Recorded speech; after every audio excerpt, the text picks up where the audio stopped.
Hello, I'm doing a review for this book. It's Human Traces by Sebastian Faulks. Human Traces follows three main characters through their lives, from children and young adults into their adventures and achievements of adulthood, and then into old age with its wisdom and disappointments, with lots of nice detail throughout that kept the story enjoyable. It was not the most thrilling book I've ever read, although the characters seemed solid, if a bit convenient. The book is convincingly set in the Victorian era, and there was a lot of attention to detail to make it realistic. The main characters are Jacques, who is French, and Thomas and Sonia, who are brother and sister and are English. The characters journey through the European scientific studies of mental illness. Jacques comes from a more scientific background and Thomas from a more philosophical interest. Sonia is intelligent, but she's more concerned with being a homemaker. The two men are passionate about curing mental illness, in particular what we nowadays call schizophrenia. They want to do what they can to help people suffering from mental illness, and they both look at the directions from physical science and also causes which you cannot see.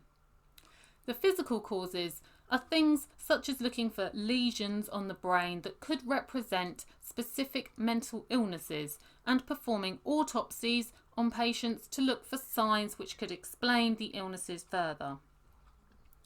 The causes of mental illness which you cannot see, that the two men investigate, are theories of inheritance, how trauma can be a cause, and also how talking therapies can help to uncover and resolve issues. They also investigate the use of hypnosis and dreams in analysing causes. They explore how things described as mentally sourced can bring on physical ailments, and how physical issues can bring on mental ailments. It was very interesting. This is such a vast area, and as much as ideas have moved on in the last 100 years, I don't think we're any closer to really understanding mental illness or knowing the best way to deal with it. The characters travel around Europe, absorbing the medical theories of the day. The book was literally bursting with names of eminent scientists and doctors of that period. After reading this book, I thought it would be interesting to look up some of the names referenced. That has certainly kept me busy. It was very interesting reading about them and being absorbed in their world.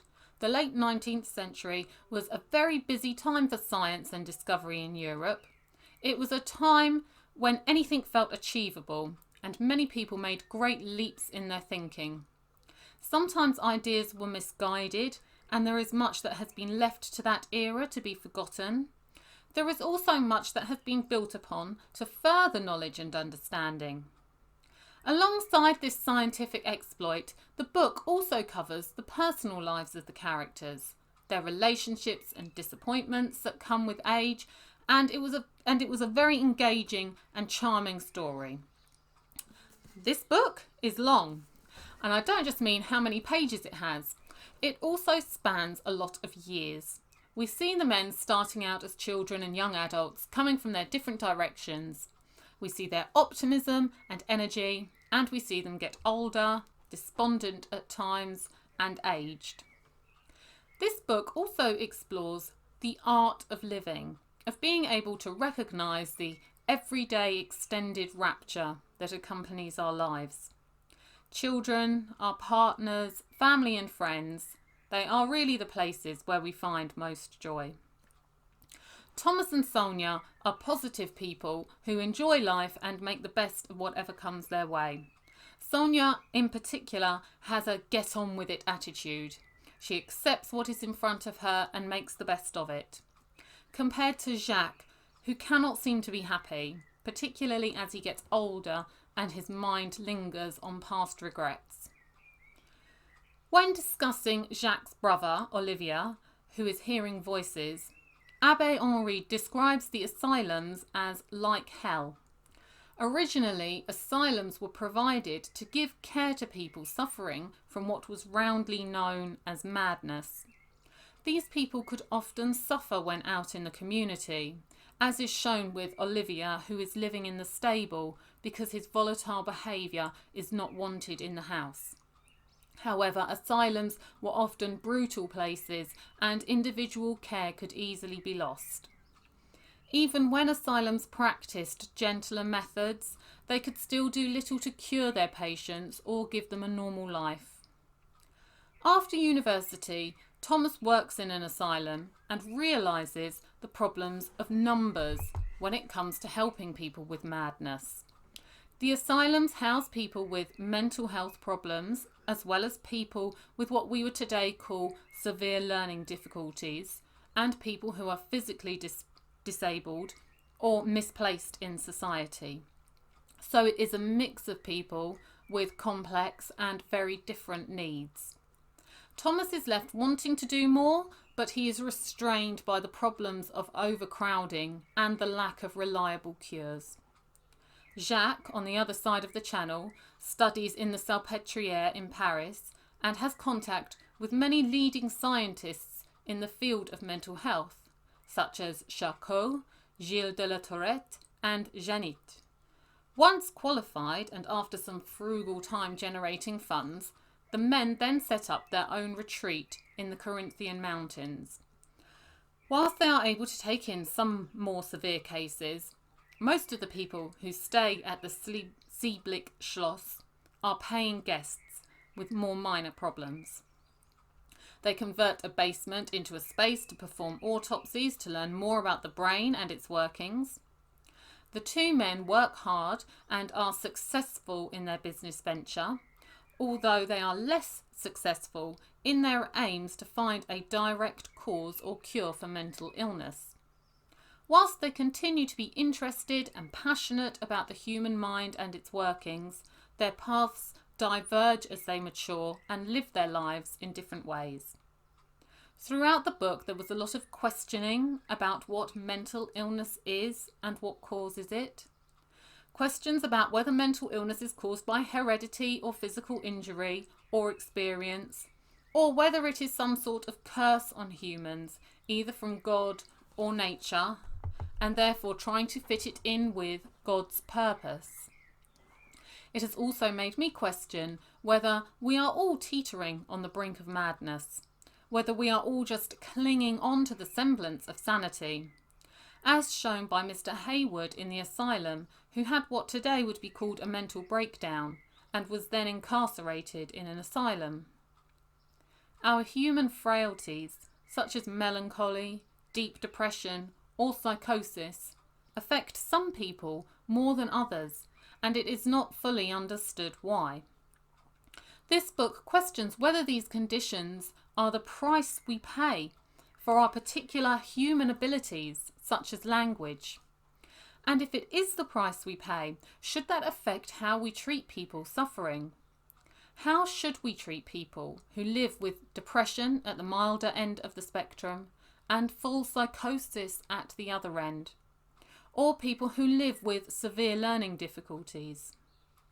These human fragilities are not new and they are not going anywhere. How much closer are we to finding a way to live with these conditions than we have been in the past? I'm finding mental illness and the history of mental illness a fascinating area to explore. It is a part of human lives that has existed as long as we can remember, and we don't seem to have found a good answer to it. We don't even seem to have got halfway to finding an answer. It was very interesting to look further into what many of these scientists and writers referenced in this book thought. Many of their opinions are still valuable. Many tried to find the root of mental illness in a person's history, and many advocated treatments of kindness and talking therapies. Thomas says in the book, "Psychosis is a human condition, as human as the straight toe or the arched foot we saw in the volcanic dust. No other species has it. Dogs do not hear voices. Cows do not imagine themselves pursued. But is this true? Or does nature dispatch with abnormalities more quickly? That sounds like an awful thing to say, and perhaps that is what makes us human. Thomas concludes that all humans once heard voices, and that the voices heard by schizophrenics are triggered from this dormant wiring in our brains that is no longer used by most people. However, this theory does not tackle the question of the nature of the voices. I recently read and recommend An Amazing Journey into the Psychotic Mind by Jerry Marzinski and Sherry Sweeney. As described by Marzinski and in Faulks' brief description of the voices heard by Olivia, the voices heard by paranoid schizophrenics are predominantly nasty, horrible, bullying narratives which cause the listener misery and unhappiness. Unfortunately, the characters in Human Traces do not delve into the nature of the voices.